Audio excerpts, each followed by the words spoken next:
Nah, makanya saya sejak awal saya setuju dengan IKN. IKN satu lokasi di Kalimantan. Pertanyaan, masyarakat Kalimantan Barat dapat apa? Jangankan masyarakat Kalimantan Barat, masyarakat Kalimantan Timur dapat apa?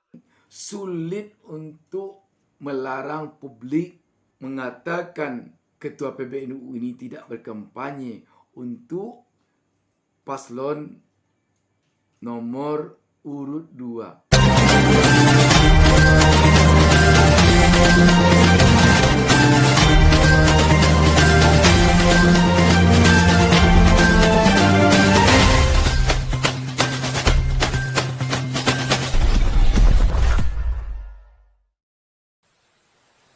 Jangan lupa subscribe. Jangan lupa subscribe. Nah, makanya saya sejak awal saya setuju dengan IKN. Maka saya pilih pengukuhan PBNU di Balikpapan untuk mendukung IKN. Ya, saya tidak habis mengerti ini yang nolak ini karena tidak paham, ya atau karena ini penting. Maka saya tertarik dan saya setuju, terus Pak, setuju dengan strategi yang dipilih oleh Pak Jokowi untuk membangun food estate, membangun industri produksi bahan makanan secara besar-besaran. Selama ini orang mengkritik bahwa dicoba beberapa kali gagal. Kalau soal gagal itu menurut saya soal teknis. Kalau kita perbaiki teknisnya, teknologinya dan sebagainya bisa berhasil. Tapi kita harus memacu produksi pangan secara besar-besaran secara dalam negeri supaya kita mandiri secara pangan. Pemerintah Pak Jokowi itu bikin strategi hilirisasi. Hilirisasi itu artinya tidak dijual mentah-mentahan tapi diolah dulu baru dijual. Ini sebetulnya juga strategi yang luar biasa jitu. Karena apa? Karena kalau diolah dulu itu nanti harganya berlipat. Di samping itu kalau dalam kacamata fikih itu jual belinya itu lebih sah daripada kalau jual mentah.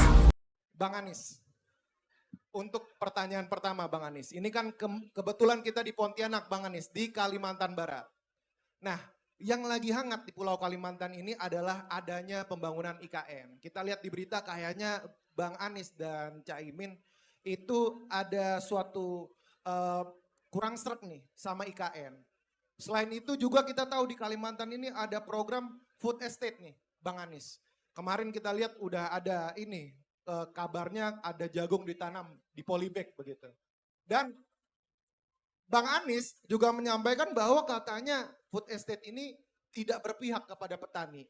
Pertanyaannya Bang Anies, jadi Bang Anies ini mau bangun apa sih di Kalimantan? Boleh? Kita minta Bang Anies jawab dalam waktu 2 menit. Silakan Bang Anies. Ini pertanyaannya bagus. Mau bangun apa di Kalimantan? Karena berarti seluruh wilayah Kalimantan yang dijangkau. Bukan hanya satu lokasi di Kalimantan.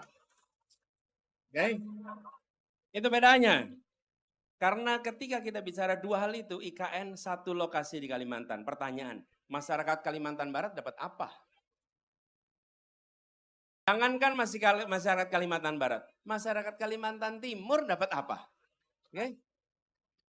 Sementara kalau kita lihat nih, saya sampai punya catatan. Apa yang mendasar? Saya ingin berikan perbedaan antara keinginan dengan kebutuhan. Kalau Anda punya keinginan dan kebutuhan, mana dulu yang diselesaikan? Mana dulu? Kebutuhan. Dan ketika bicara kebutuhan, tadi saya bicara juga dengan Monsignor Agustinus, kebutuhan paling utama salah satunya adalah tentang peningkatan kualitas manusia. Betul? Kesehatan pendidikan. Saya sampai cek datanya. Datanya di 5 provinsi Kalimantan ini, ada kelas yang rusak berat itu jumlahnya 10.000 ruang kelas. Oke.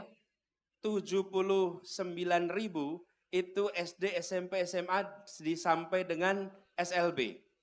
Dan kalau dicek nih, di Kalimantan Barat sendiri, itu ruang kelas yang rusak berat itu jumlahnya 28.000 ruang kelas berat. Sekarang, apakah itu perlu dibiarkan? Kalau tidak, lebih baik uangnya digunakan untuk memperbaiki kualitas manusia gitu.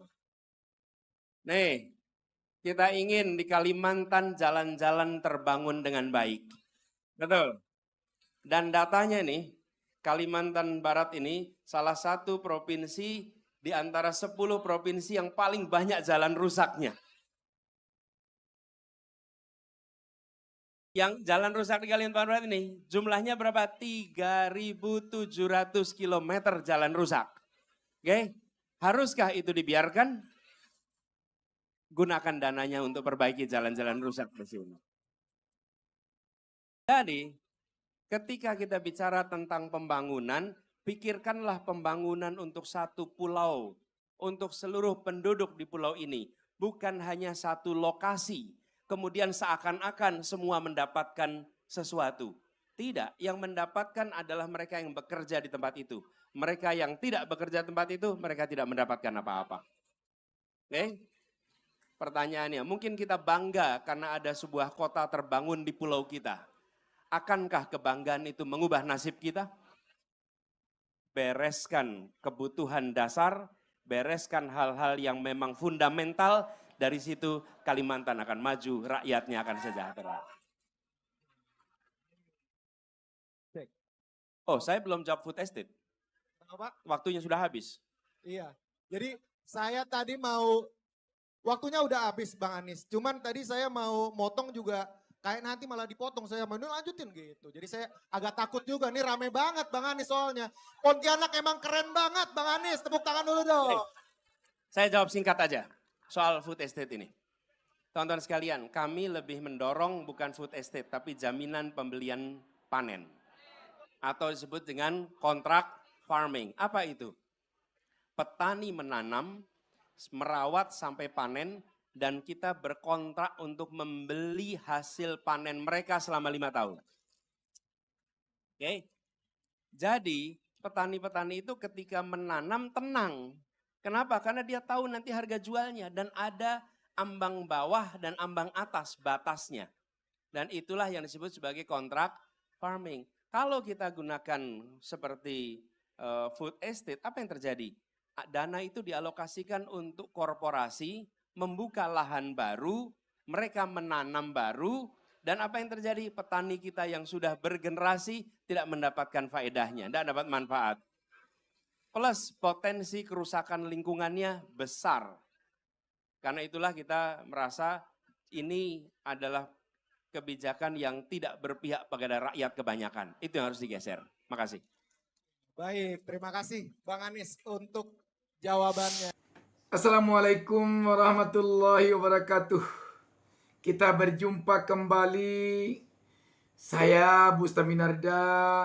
Tak lupa mendoakan pemirsa semoga selalu mendapatkan keberkahan hidup dari Allah Subhanahu wa taala, Tuhan yang Maha Esa.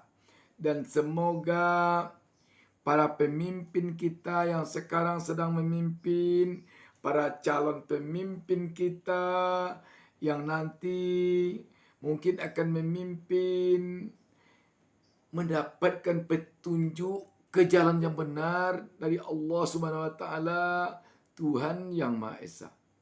Sahabat BN, menarik ketika kita melihat Ketua Umum PBNU Yahya Stakuf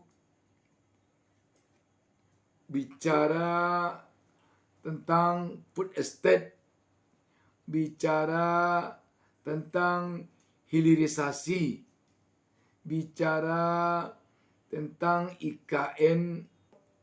Bagaimanapun Ketua PBNU ini mengatakan bahwa dia bicara tidak berkampanye untuk paslon nomor urut 2, tetapi di tahun-tahun politik seperti sekarang ini, apalagi di saat-saat kampanye sekarang ini, sulit untuk melarang publik mengatakan Ketua PBNU ini tidak berkampanye untuk paslon nomor urut 2. Sulit. Sebab yang sekarang ini bulat-bulat menerima IKN, food estate, hilirisasi, paslon nomor urut 2. Kenapa dikatakan demikian? Karena memang paslon nomor urut 2 inilah yang menyatakan bulat-bulat akan menjalankan seluruh langkah kebijakan yang selama ini dijalankan oleh Presiden Jokowi. Jika nanti paslon ini terpilih menjadi presiden dan wakil presiden untuk periode 2024-2029. Dan food estate kita tahu selama ini sebagai dapurnya adalah Menhan, Menteri Pertahanan, Prabowo Subianto. Kita tahu Menteri Pertahanan itu sekarang calon presiden berpasangan dengan anak kandung Joko Widodo, Gibran. Bagaimana kita tidak mengatakan orang yang berkampanye tentang food estate, orang yang bicara tentang kebaikan food estate, kalau tidak diartikan dia mengkampanyekan Prabowo Subianto, Gibran. Tetapi kelihatannya kalau kita lihat kepada suara rakyat sekarang ini, terutama yang berada di Jawa Timur, itu sudah terlambat. Sudah terlambat Ketua Umum PBNU ini menyampaikan ini kepada publik. Kenapa dikatakan terlambat? Karena sudah sejak lama secara berjibaku Ketua Umum PKB Muhaimin Iskandar yang notabene-nya dilihat oleh warga masyarakat di kalangan Nahdien, dia adalah darah daging dari Nahdien. Dia adalah cicit dari pendiri NU. Dan dia selama ini telah berjibaku turun ke masyarakat, menemui para kiai-kiai sepuh yang sangat berpengaruh di Jawa Timur, bersama-sama dengan pasangannya Capres Anies Baswedan. Jadi kalau sekarang ini baru Yahya Stakuf, Ketua PBNU, turun ke bawah, rasa-rasanya menemui kesulitan. Karena di pikiran para kiai selama ini telah tertanam apa yang disampaikan oleh paslon nomor urut 1. Dan harus kita akui bahwa food estate itu proyek gagal. Proyek gagal. Bahkan sekarang ini perlu dipersoalkan tentang bagaimana pertanggungjawaban dananya yang mencapai triliunan itu. Di samping itu, yang paling kecil yang perlu dipertanggungjawabkan persoalan kayu-kayu yang ada di lahan food estate itu. Kemana perginya? Kalau dijual, kemana uangnya? Perlu ini dipertanggungjawabkan oleh Menhan. Kalau tidak nanti ini bisa berbuntut panjang dan bisa-bisa jatuh kepada dugaan korupsi. Dari evaluasi kami di Komisi 4, Mas Bram, kami bentuk panitia kerja ya, mengatakan bahwa proyek food estate ini gagal dan tidak sesuai dengan target yang diharapkan gitu ya. Kita melihat, kita berkunjung ke lapangan, kami membagi tim, ada ke Kalimantan Tengah, ada ke Sumatera Utara, ada ke Nusa Tenggara Timur dan lain-lain. Kita melihat bahwa memang ini program ini baik ya, kampanye bagus, argumentasinya bagus, tapi aplikasi di lapangan tidak sesuai yang diharapkan. Karena itu tentang food estate ini sulit meyakinkan rakyat, sulit.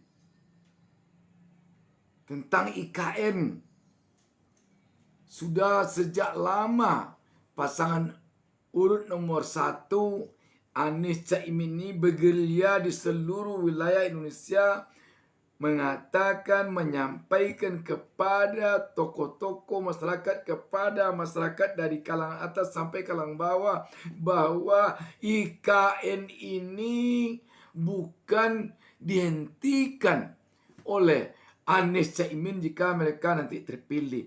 Tetapi kalau sekarang ini pemerintah meletakkannya pada prioritas utama, melihat pentingnya dana APBN untuk yang betul-betul dibutuhkan secara mendesak oleh rakyat, sedangkan dana APBN itu terbatas, pasangan urut nomor 1 Anies Caimin menggeser sedikit prioritas dari IKN kepada yang lain untuk dijadikan prioritas utama. Kemana digesernya? Yang pertama sekali, tampaknya nomor urut 1 Anies Caimin memprioritaskan terlebih dahulu jalan-jalan kecamatan, jalan-jalan desa, jalan-jalan kabupaten yang sekarang ini telah banyak yang rusak. Karena selama sekitar 10 tahun atau 9 tahun ini kita fokus kepada jalan tol, sehingga tertinggal jalan desa, jalan kecamatan, jalan kabupaten yang merupakan jalan tidak berbayar. Dan jalan ini sangat besar dampaknya kepada peningkatan ekonomi rakyat. Dengan lancarnya jalan dari desa ke kecamatan, dari kecamatan ke kabupaten, maka hasil-hasil kebun rakyat, hasil-hasil tani rakyat akan dengan lancar dibawa dari desa ke kota. Dan barang-barang yang akan dijual oleh para pedagang dengan ongkos yang murah bisa dibawa dari kabupaten ke kecamatan, dari kecamatan ke desa. Selanjutnya, perlu diprioritaskan pembangunan gedung-gedung sekolah di seluruh Indonesia, terutama di Indonesia bagian timur. Mengingat sekarang ini sekolah-sekolah, apakah SD, SMTP, SMTA, terutama yang berada di desa-desa, sudah banyak yang rusak, perlu dibangun, perlu direhab. Selanjutnya, puskesmas perlu dibangun, perlu direhab secepatnya di seluruh wilayah Indonesia, terutama di Indonesia bagian timur, di samping di daerah lain. Dan lebih khusus lagi di desa-desa terpencil. Untuk apa yang dua ini? Yang dua ini sangat menentukan dalam peningkatan sumber daya manusia. Yang pertama, sangat menentukan peningkatan kualitas pendidikan dan kualitas kesehatan. Gunanya untuk peningkatan kualitas sumber daya manusia. Di samping itu, tampaknya paslon nomor urut 1 punya gagasan perlu pembangunan kota-kota yang sudah ada sekarang dengan sistem peningkatan kota itu. Kota kecil ditingkatkan menjadi kota menengah. Kota menengah dikembangkan lagi menjadi kota besar di seluruh wilayah Indonesia. Untuk apa? Agar pembangunan di Republik ini benar-benar merata ke seluruh wilayah Indonesia yang luas ini. Dan ini selama ini telah disampaikan oleh Anies, oleh Caimin kepada masyarakat melalui diskusi, melalui perdebatan secara langsung dengan warga masyarakat seperti yang dilakukan melalui acara Desa Anies yang dihadiri, yang diikuti oleh kaum milenial, oleh para mahasiswa, oleh para sarjana, oleh para intelektual, oleh karang perguruan tinggi, para dosen, guru besar, dan oleh para pedagang, para petani. Bukan hanya Anies saja bersama Cik Min yang memberikan wejangan, yang menyampaikan program, tetapi dimasak dengan sangat demokratis bersama rakyat. Lihatlah sekarang, Desa Anies itu dilakukan hampir di seluruh kota di Indonesia sekarang ini dengan cara yang sangat demokratis. Siapa calon presiden yang bisa seperti Anies membuka diskusi secara terbuka dengan kaum milenial, dengan orang-orang kritis? Siapa yang bisa? Hanya Anies yang bisa. Tentang hilirisasi. Memang penting hilirisasi ini, tetapi jangan lupa hulurisasi juga cukup penting. Hilirnya ini sangat tergantung dengan hulunya. Kalau air sungai keruh di hulunya, sampai ke hilir akan keruh. Tetapi sebuah sungai keruh di hilir belum tentu di hulu keruh. Artinya apa? Hulurisasi lebih penting lagi. Antara lain persoalan hulurisasi ini adalah persoalan ketenagakerjaan. Dan yang baru saja terjadi hari Minggu tanggal 24 Desember 2023 baru lalu, meledaknya tungku smelter di PT ITSS yang merupakan tenan atau penyewa di kawasan PT IMIK di Morowali, Sulawesi Tengah. Kabar terakhir menyebutkan menewaskan 18 orang dan puluhan orang yang mengalami luka-luka berat dan ringan. Ini merupakan persoalan hulurisasi yang perlu mendapat perhatian. Demikian, wassalamualaikum warahmatullahi wabarakatuh.